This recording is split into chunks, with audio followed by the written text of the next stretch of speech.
বর্তমান ফুটবল খেলা চলতেছে, আর্জেন্টিনা ব্রাজিল সব ইহুদির বাচ্চা। কারা? ইহুদি খ্রিস্টান তারা। আমরা মুসলমান, আমরা তাদের মোহাব্বতে পাবনা জেলায় 2022 ফিট লম্বা আর্জেন্টিনার পতাকা টানাইছে। 2022 ফিট। জোরে কান সুবহানাল্লাহ, জোরে কান আলহামদুলিল্লাহ, জোরে বলেন। আমাদের ঝিনাইদহ জেলার শৈলকুপা উপজেলায় 1200 ফুট আর্জেন্টিনার পতাকা বানায়ে রাস্তায় টানাইয়ে রাখছে। অনেক সওয়াব কামাই করেছে। আর এক শয়তান, এই হারামি 40 শতক জমি বিক্রি করিয়ে, তার নাম আমজাদ আলী, ও জার্মানির পতাকা তৈরি করেছে। এই কাপড়গুলো যদি গরিব মানুষ শীতকালে দিত, তারা অন্তত শীতের হাত থেকে বাঁচত।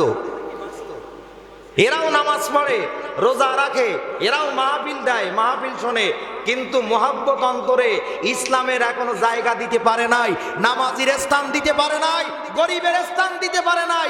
এরা ওই আর্জেন্টিনার ভক্ত হয়ে, জার্মানির ভক্ত হয়ে, ব্রাজিলের ভক্ত হয়ে লক্ষ লক্ষ টাকা ব্যয় করে বিশাল বিশাল পতাকা টানাইছে। এরা জান্নাতে যাওয়ার একটা ব্যবস্থা করেছে, ঠিক না?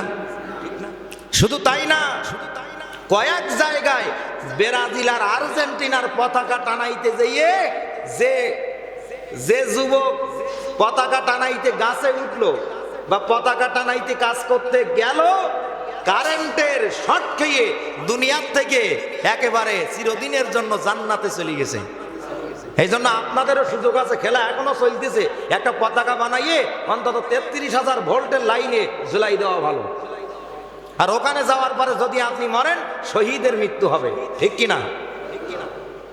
গতকাল গিয়েছিলাম হাড়িভাঙা শীতলপুর আশাশুনি।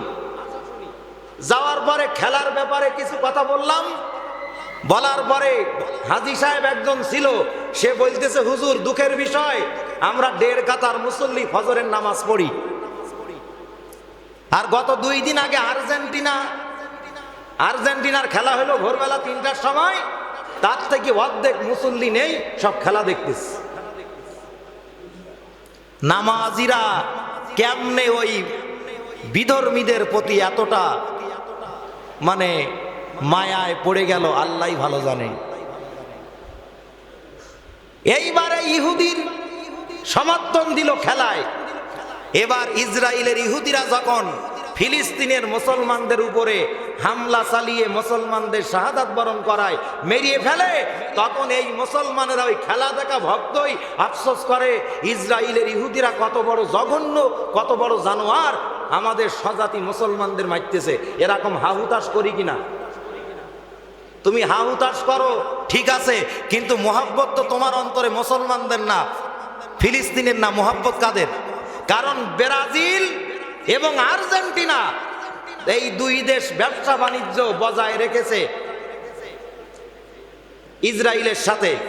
আর আর্জেন্টিনা ব্রাজিলের চাইতে আরো নিকৃষ্ট দল, কারণ এই আর্জেন্টিনার প্রধানমন্ত্রী প্রকাশ্যে লাইভে এসে টিভির ক্যামেরায় পর্দায় সংবাদে প্রচারিত হয়েছে, বিগত কয়েক মাস আগে ডাইরেক্ট আর্জেন্টিনার প্রধানমন্ত্রী ইসরায়েলের কাজকর্মকে সমর্থন দিয়েছে। তাহলে ইসরায়েল মুসলমানদের চির দুশমন না মুসলমানদের বন্ধু? বলেন।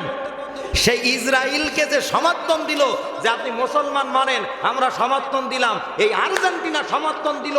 আর নামাজি হয়ে, মুসলমানের বাচ্চা হয়ে, হারামির বাচ্চারা, মুসলমান নামদারি হারামিরা, যারা ওই আর্জেন্টিনার খেলা নিয়ে রাত জাগে, যারা ফজরের নামাজে কোনোদিন আসে না, যদি বলা হয় ভাই ফজরের নামাজে দেখি না, তো বলে হুজুর গরমকাল, শুইতে শুইতে 12টা, ঘুম ভাঙে 8টায়, ফজরের নামাজ এমন একটা টাইমে আল্লাহ দিল, ওই টাইমে বিরাট ঘুমাইনে। হারামির বাচ্চারা নামাজ পড়ো না, ঠিক আছে, অনেক সুতনাতা দাও, কিন্তু এখন 3টায় উঠি খেলা দেখো কেমনে?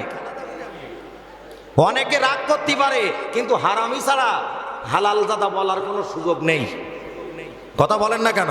চতুর্দিকে আজকে ব্রাজিল আর আর্জেন্টিনা টানাচ্ছে। এটা যদি কলেমার পতাকা টানাইতো, ইরানেরটাও টানাইতো, সৌদি আরবেরটাও টানাইতো, মুসলমান হিসেবে অন্তত বাঁচার পথ ছিল। কথা ঠিক কিনা বলেন?